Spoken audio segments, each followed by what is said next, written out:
Selamat pagi Bapak Ibu Saudara-saudara yang dikasihi oleh Tuhan Yesus Kristus. Berjumpa kembali bersama saya Pendeta Eka di dalam renungan firman Tuhan pada hari Jumat 30 April 2021. Kiranya damai sejahtera dan sukacita menyertai Bapak Ibu Saudara sekalian yang membawa kebahagiaan dalam kita menjalani hidup. Puji nama Tuhan. Baik, sebelum kita akan merenungkan pagi hari ini diambil dari 1 Samuel pasal 25, kita terlebih dahulu berdoa.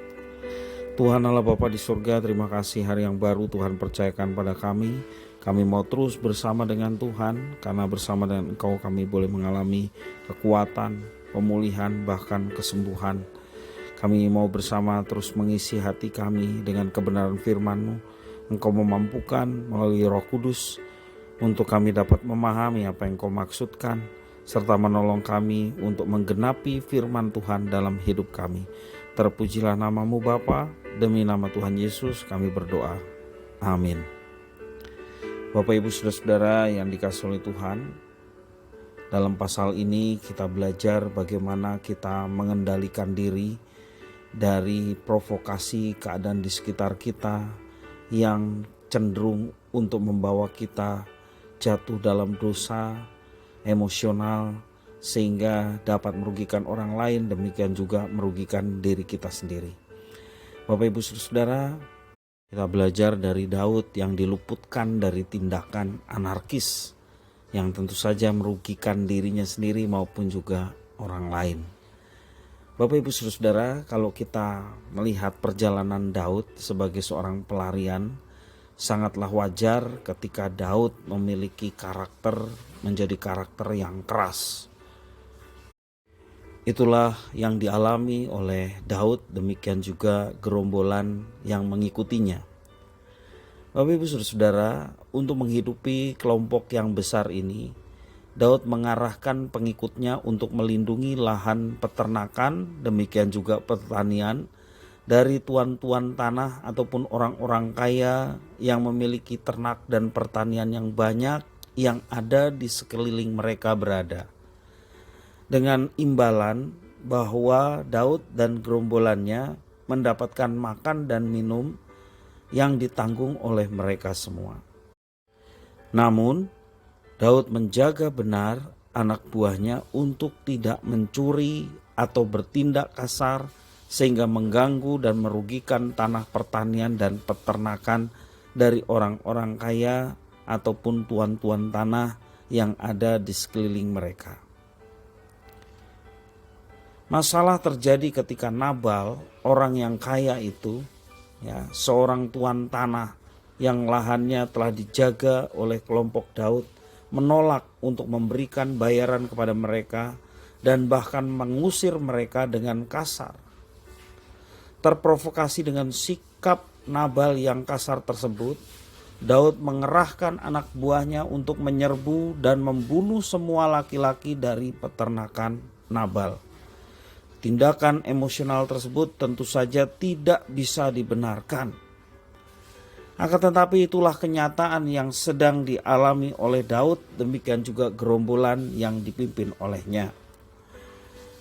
Kalau sampai terjadi bahwa hanya peternakan Nabal yang tertimpa musibah, kelompok Daud akan tercemar sebagai tidak beda dengan perampok ataupun pembunuh yang ada pada waktu itu.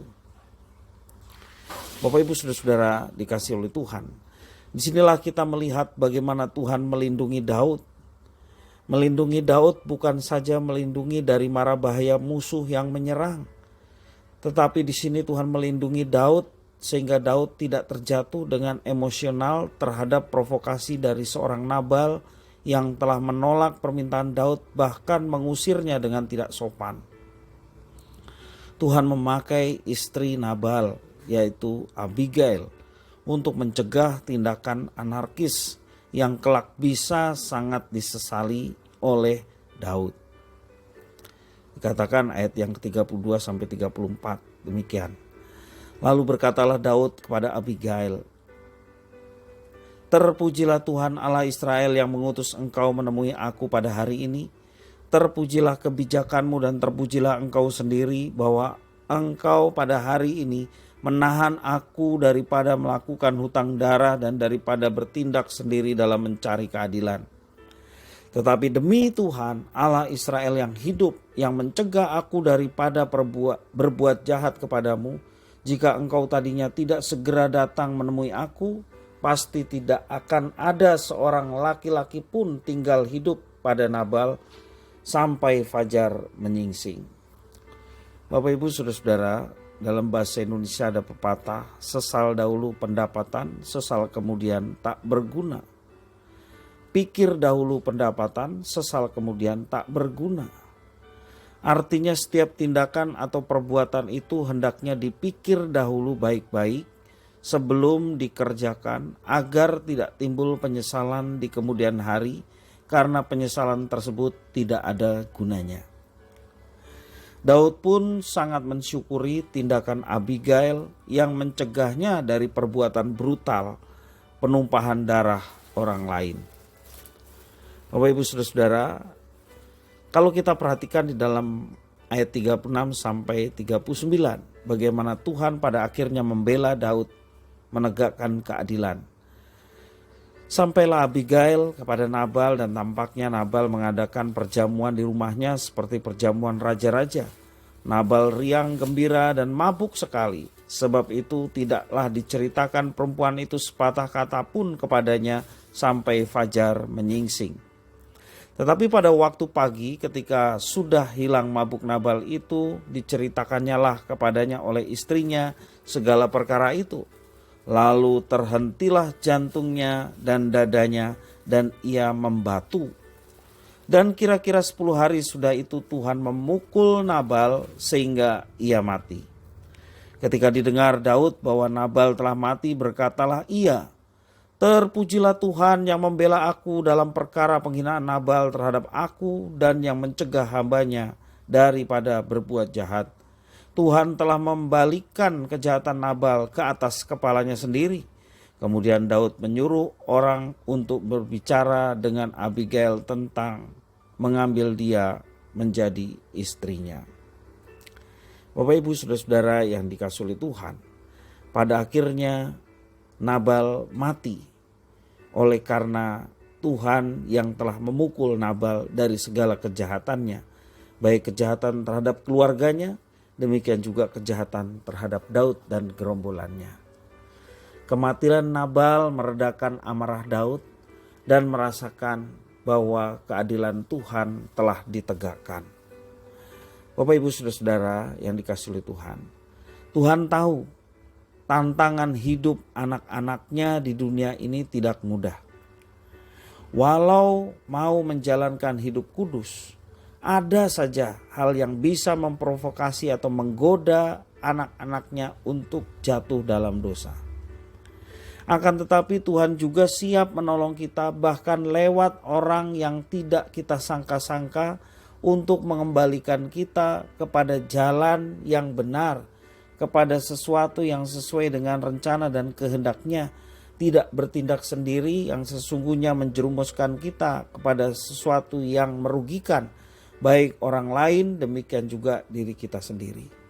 Seperti Daud dicegah untuk membunuh Nabal dan orang-orangnya, sehingga Daud tidak merugikan banyak orang, demikian juga tidak merugikan dirinya dan gerombolannya, yang ketika hal itu terjadi oleh karena ambisinya terhadap Nabal, maka memungkinkan Daud dan gerombolannya dicap sebagai pembunuh dan perampok. Bapak Ibu Saudara, di masa sekarang ini pun banyak tantangan yang harus dihadapi. Banyak tantangan yang kita lihat, yang kita dengar, yang memprovokasi dan menggoda kita untuk jatuh dalam dosa. Emosi kita kemudian dibangkitkan sehingga kita melakukan tindakan-tindakan yang sesungguhnya tidak diinginkan oleh Tuhan. Kita berjalan dengan diri kita sendiri dan dipengaruhi oleh emosi kita, sehingga ucapan maupun tindakan kita sesungguhnya merugikan orang lain dan juga diri kita sendiri yang dirugikan terhadap ucapan maupun perbuatan kita. Oleh karena itu Bapak Ibu Saudara-saudara yang dikasihi oleh Tuhan, penting sekali bagi kita untuk selalu mendekat kepada Tuhan, penting sekali bagi kita untuk selalu dengar-dengaran firman Tuhan, sehingga kita tidak mudah tergoda. Demikian juga kita tidak mudah terprovokasi dengan situasi sekeliling kita yang membawa kejatuhan kita sekalian. Jadi bersyukurlah kalau kita dicegah, menahan emosi, dikendalikan diri kita oleh karena Roh Kudus sehingga kita tidak jatuh dalam dosa. Bersyukurlah atas semua itu, karena semua itu karya Tuhan dalam hidup kita, sehingga kita tidak larut dalam emosi dan jatuh dalam tindakan-tindakan yang sangat merugikan diri kita, terlebih juga orang lain. Biarlah firman Tuhan dan renungan pada hari ini memberkati kita sekalian untuk senantiasa berpikir matang, berserah kepada Tuhan, sehingga tindakan, pikiran maupun sikap hati dan juga perbuatan kita sungguh-sungguh berdasarkan kebenaran yang kita pegang. Biarlah firman ini menjadi berkat bagi kita sekalian. Puji nama Tuhan, mari kita berdoa bersama. Terima kasih Tuhan atas firman-Mu.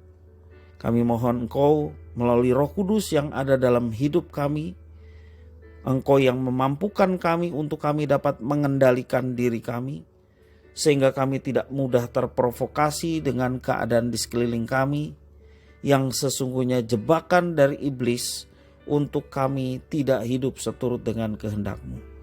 Tak kala kami menjadi panas hati dan marah, biarlah Tuhan meredakan supaya kami tidak larut dalam amarah yang membuat kami jatuh dalam dosa.